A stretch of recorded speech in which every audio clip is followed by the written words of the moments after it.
All right, everyone. Today is mineral broadcasting.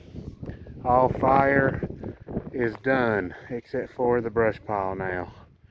I've planted a third tree, and I've actually decided to hold off on the fourth tree because of we're going to have to maneuver around this brush pile once it starts burning and pushing it with the tractor.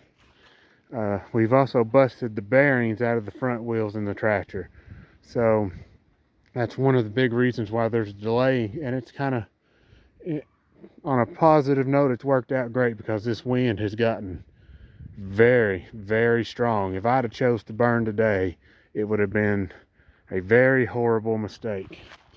So what I'm going to do today, and I did fix this, so this hickory tree is now fixed for the most part.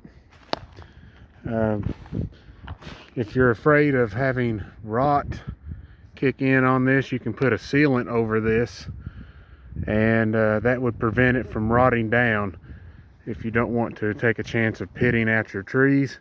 So there's another tip for that.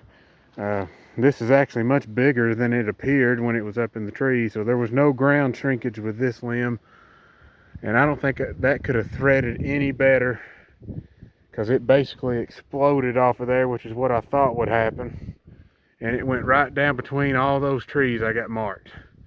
So lucky stroke of luck right there on that one.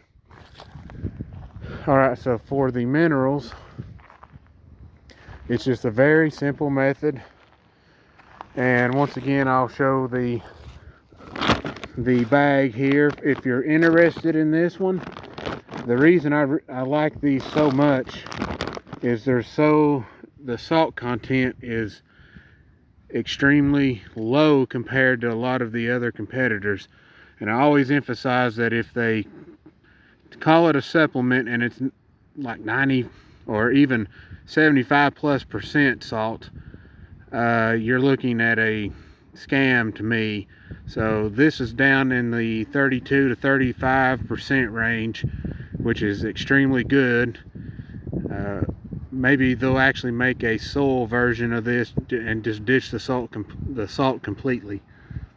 But it's just a simple method. It's just basically broadcasting it like seed.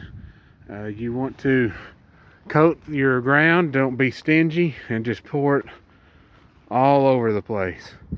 So I don't have a lot of equipment, so a lot of this is just hand broadcasting, and sometimes you get these hard clumps. Well, they're not hard, they appear hard, and they're easy to crush. They just ground up into powder, and then you're ready to start broadcasting it. So that's basically all I'm doing, and I'll have this hauled out, but it won't matter. By the time I get around to that, these minerals will already sink into the ground. A lot of these trees will probably suck up a good portion of this, but once I start planting my food plot stuff in here for Mom, she ought to enjoy some healthy clover and chicory and anything else I decide to put in. And I would usually recommend a seed spreader for this, or if you've got a homemade spreader, whatever you got, it's more evenly distributed than hand broadcasting, but I kind of got no choice right now, so we'll just keep broadcasting mineral until I coat this. And I've got, each bag that I buy is 40 pounds, so there's probably about 32 to 35 pounds after I've planted all these other trees. And this is one thing that, since Tennessee is so poor in nutrients for deer here, it's always okay to plant or to broadcast large amounts of mineral. I've stated before, anywhere from 300 to 500 pounds for ground like what we've got would easily work. You could probably inch that a little higher than that if you wanted to, depending on what you got. But there you go. I'm going to go ahead and finish broadcasting.